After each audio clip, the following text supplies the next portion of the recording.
How did you get involved initially into that? You were part of the first. Yeah, in the what's called the psychic signature, or the Matthews function, which is a particular sense of frequency individual to the person as in a thumbprint. Everyone has a particular signature. What I'm kind of have been struggling with is which typically came first. If you follow the chronology of time, obviously the 40s prior to the 80s. That doesn't mean that actually was the case. Some of the information that I get from reading, I've been trained esoterically, initially by the NSA in the 70s, to be able to project my own sense of essence to a particular point and make a reference, and then feedback certain information. Some of my readings inside, in other words, in adjustment with myself into different esoteric zones, something like the Akashic on the esoteric zone, which is something that is that most people use for long-term memory. And there are more different zones, elaborate, evolved, and such. And some of the information comes back that the part of my recall in the 40s is because it has not fully happened to me yet, which I wonder as to why and what that actually means. But if you follow the chronology sake, obviously the 40s prior to the 80s,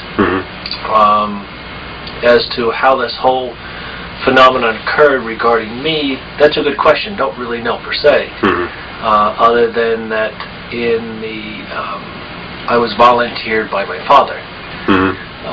This is back in basically 1939. Of course, there's a difference in age here. I'm 41 as I sit, and it's a physical impossibility to be X amount of years back in the 40s and still be 40 years of age.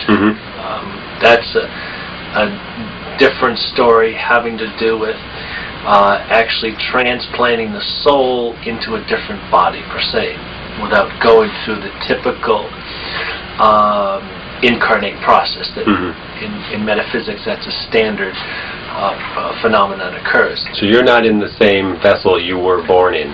That's correct. Okay. The original vessel is 1917 in Germany.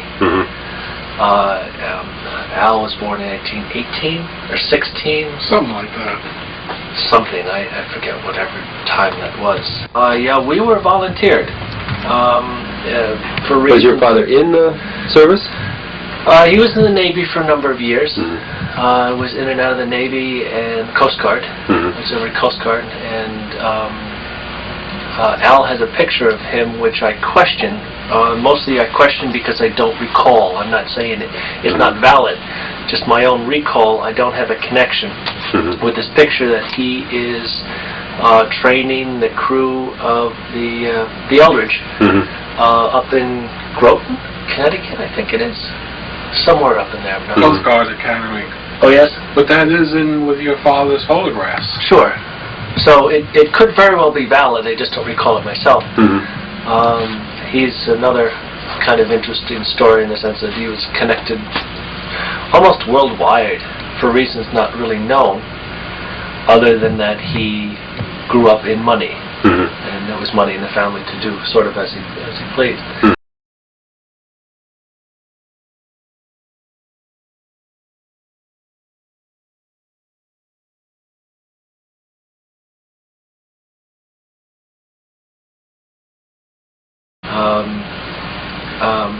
Getting back a little bit to the Philadelphia process, some of my information comes through trance, and it's part of the mind which I'm told that will not lie, whatever that means. This is according to psychological and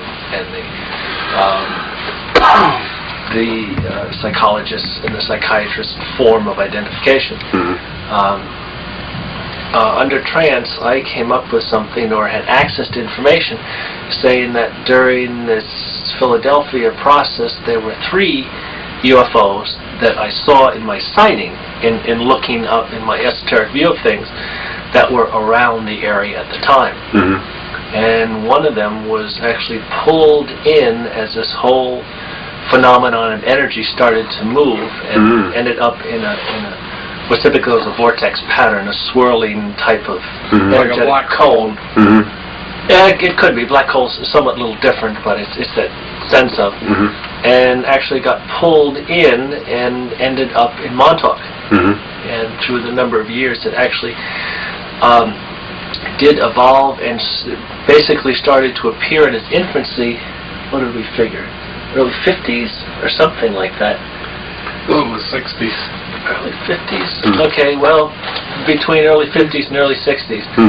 And then started to materialize. And of course, there's some interest and speculation saying that this is partially why that the base was of interest, and all these